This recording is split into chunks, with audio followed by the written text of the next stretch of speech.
James pulls out of his pocket something that Vince hasn't seen before, right? And I'm going to show you exactly what it is because I've got it right here in my hand. It is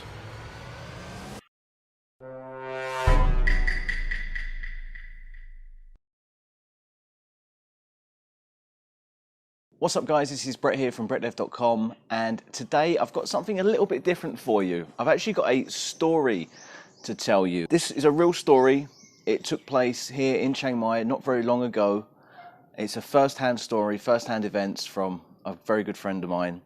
And I guess you could call this a cautionary tale when you come to Thailand and when you're dealing with foreigners in Thailand in particular.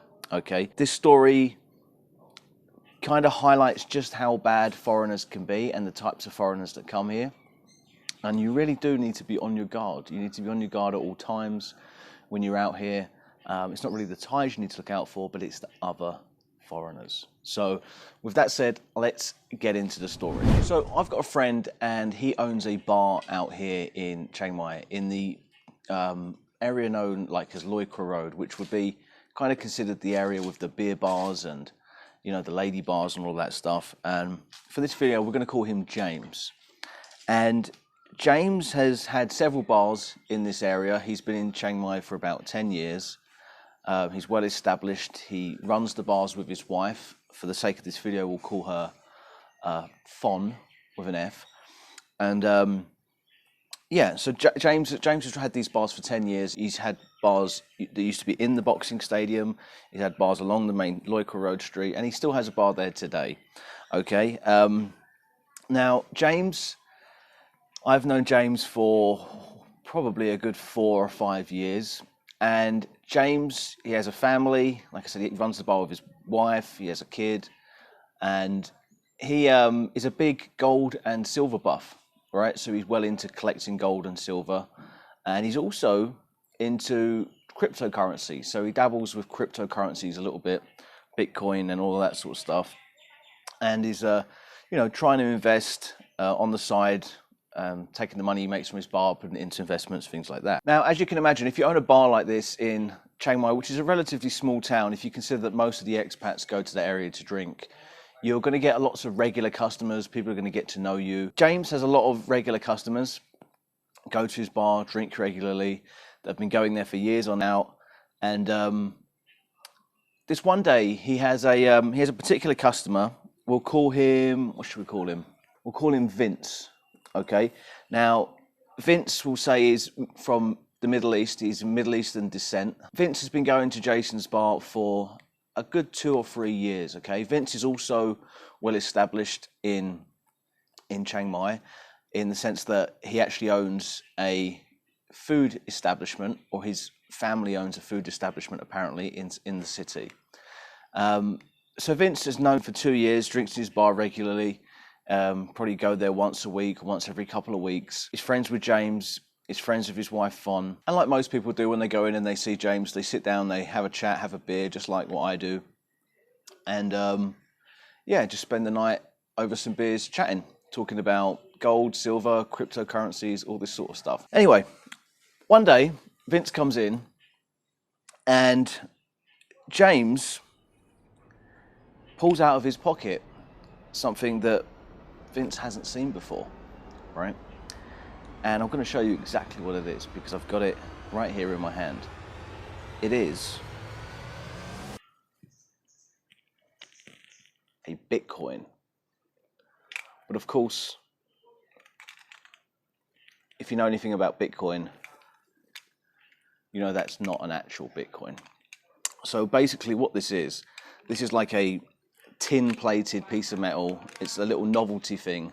It's what you would get, like if you collected silver, you'd have a silver coin, like a Canadian maple, whatever they're called. And this is just like a novelty thing that says B on it, so it's a Bitcoin, right? So anyway, buys a bunch of these because he thinks they're cool, and I think he buys them for about 15 baht each. And he's got a bunch of them in the bar, and he's just pulling a little prank on people, right? So he's basically he's going up to people and he's saying, "Hey man, have you seen my new Bitcoin?" And they're saying, "Bitcoin?" And he pulls it out and goes, "Yeah, my Bitcoin." Right, so this is what he's doing. One night he does this to Vince. So Vince is in the bar and he says, "Hey Vince, have you seen my Bitcoin?" And he pulls this out. He says, the first thing Vince says is, "Wow, that's so cool." He says, "Yeah, that Bitcoin is worth something like 56,000 US dollars. That's an actual Bitcoin," right? Wow. And Vince's jaw just hits the floor. He can't believe it. He's never seen a real life Bitcoin before. So anyway, goes along with it, continues to say, yeah, it's worth X amount of baht and all this sort of stuff, or $50,000, $55,000. And what he does is he proceeds to put it on the bar and leave it with Vince, and then he walks away, right?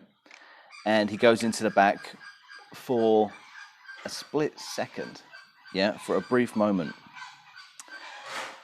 He comes out of the back of the bar. He's only gone for 30 seconds.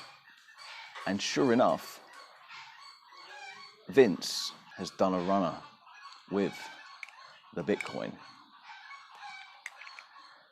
Now, obviously, it doesn't matter that he ran away with a 15 baht piece of tin.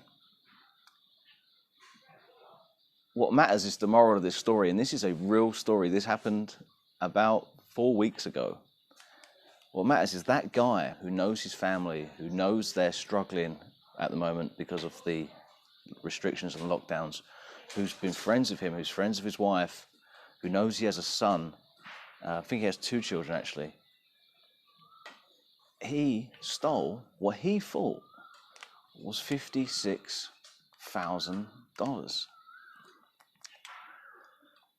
And those are the type of people that you can come up against when you come out here to Thailand, because when people come here, you don't know their pasts. Everybody that comes here every foreigner that comes here is a clean slate. You get people out here that will tell you all sorts of things. You get people out here that will make up their past, that will tell you that they were former SAS soldiers and they're retired, and they're just like, you can see they're lying. You'll hear all sorts of stories, and there's all sorts of dodgy characters come to Thailand. Believe me. You need to be very, very, very careful who you trust, if you trust anybody at all. People are transient. People float through Thailand. People are here one day, gone the next. And I guess it's like that if you're in Spain and you're in an expat community or anywhere else in the world. People aren't surrounded by people they know. People in their home countries are a lot less likely to do something like that because their whole town knows them. Maybe their parents live in that town, maybe they've grown up in that town. But when they come to a place like Thailand, they're completely anonymous. And if you're not careful, they will run off with your 15 baht Bitcoin. Now, rightfully so, my friend was very upset about this because although it wasn't worth anything, the guy who stole it thought it was. And he has been seen in the area since. He's not been back to the bar, obviously. Whether he's found out or not that it's fake, he obviously would have found out that it was fake, the first person he showed. But obviously he's ruined, the story's going around like wildfire, he's ruined his reputation in the city. And all because he got greedy and tried to steal a little token. So, yeah, guys, tell me what you would do. What would you do if you saw Vince? If you were my friend and you saw Vince in the local area, what would you do about it? Obviously, there's not much you can do about it. There's not much you really should do about it. But for you guys, I've wanted to tell this story because I thought it was a very interesting story. It's a true story. It's a funny story in some ways and a sad story in others.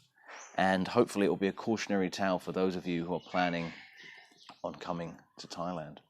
So yeah, that's it, guys. I hope you liked this video. I was inspired to do this little storytelling thing by, if you watch my friend Bangkok Diaries, Dave in Bangkok, he started doing little stories on his channel, and I thought, you know what, I'm going to give that a go. So shout out to Dave. If you're not subscribed to Dave's channel, you should go and check him out.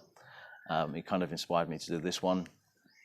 If you like this, let me know. Give it a thumbs up. Like I said, what would you do? What would you do in that situation? Leave a comment.